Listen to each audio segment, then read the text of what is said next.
All right, pal. Now we're on to chapter 11, The Journey North. King Fred's spirits rose higher and higher as he rode out of Trouville and into the countrysides. Word of the king's sudden expedition to find the Ickabog had now spread to the farmers who worked in the rolling green fields, and they ran with their families to cheer the king, the two lords, and the royal guard as they passed. Not having had any lunch, the king decided to stop in Ickabog to eat a late dinner. "We'll rough it here, chaps, like the soldiers we are," he cried to his party as they entered the city famed for its cheese, "and we'll set out again at first light." But, of course, there was no question of the king roughing it.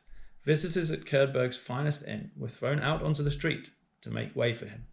So Fred slept that night in a brass bed with a duck-down mattress, after a hearty meal of toasted cheese and chocolate fondue. Lucky him. The Lords Spittleworth and Flapoon, on the other hand, were forced to spend the night in a little room over the stables. Both were rather sore after a long day on horseback.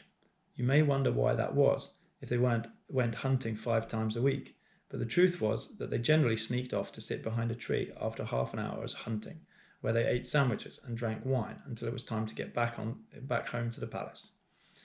Neither was used to actually spending hours in the saddle, and Spittleworth's bony bottom was already starting to blister. Already the following morning, the king was brought word by Major Beamish that the citizens of Baronstown were very upset with the king had chosen to sleep in Ickabog rather than in their splendid city.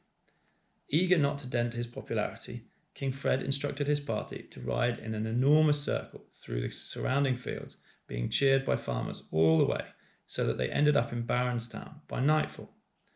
The delicious smell of sizzling sausages greeted their royal party, and a delighted crowd carrying torches escorted Fred to the best room in the city. There he was served roasted ox and honey ham, and slept in a carved oak bed with a goose-down mattress, while Spittleworth and Flapoon had to share a tiny attic room, usually occupied by 2 maids. By now, Spittleworth's bottom was extremely painful, and he was furious that he'd been forced to ride 40 miles in a circle purely to keep the sausage makers happy. Flapoon, who'd eaten far too much cheese in Ickabog and had consumed 3 beefsteaks in Baronstown, was awake all night groaning with indigestion. The next day, the king and his men set off again, and this time they headed north, soon passing through the vineyards from which the eager grape pickers emerged to wave cornucopian flags and receive waves from the jubilant king. Spittleworth was almost crying from the pain, in spite of the cushion he'd strapped onto his bottom, and Flapoon's belches and moans could be heard even over the clatter of hooves and the jingle of bridles. Upon arrival at Jeroboam that evening, they were greeted by trumpets and the entire city singing the national anthem. Fred feasted on sparkling wine and truffles that night, before retiring to a silken 4-poster bed with a swan's down mattress. But Spittleworth and Flapoon were forced to share a room over the inn's kitchen with a pair of soldiers. Drunken Jeroboam dwellers were reeling about in the streets, celebrating the presence of the king in their city. Spittleworth spent much of the night sitting in a bucket of ice, and Flapoon, who drank far too much of the red wine, spent the same period being sick in a second bucket in the other corner. At dawn the next morning, the king and his party set out for the marshlands, after a famous farewell from the citizens of Jeroboam, who saw him on his way with a thunderous popping of corks that made Spittleworth's horse rear up and ditch him onto the road. Once they'd dusted Spittleworth off and put the cushion back on his bottom, and Fred had stopped laughing, the party proceeded. Soon they'd left Jeroboam behind and could hear only birdsong. For the first time in their entire journey, the sides of the road were empty. Gradually, the lush green land gave way to thin, dry grass, crooked trees, and boulders. "An extraordinary place, isn't it?" the cheerful king shouted back to Spittleworth and Flapoon. "I'm jolly glad to see these marshlands at last, aren't you?" The 2 lords agreed, but once Fred had turned to face the front again, they made rude gestures and mouthed even ruder names at the back of his head. At last, the royal party came across a few people, and how the marshlanders stared.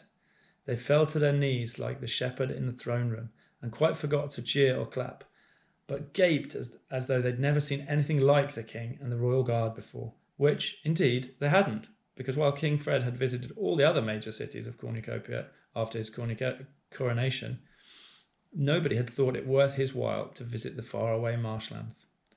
Simple people, yes, but rather touching, aren't they? The king called gaily to his men, as some ragged children gasped at the magnificent horses.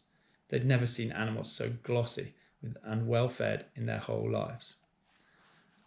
"And where are we supposed to stay tonight?" Flapoon muttered to Spittleworth, eyeing the tumble-down stone cottages.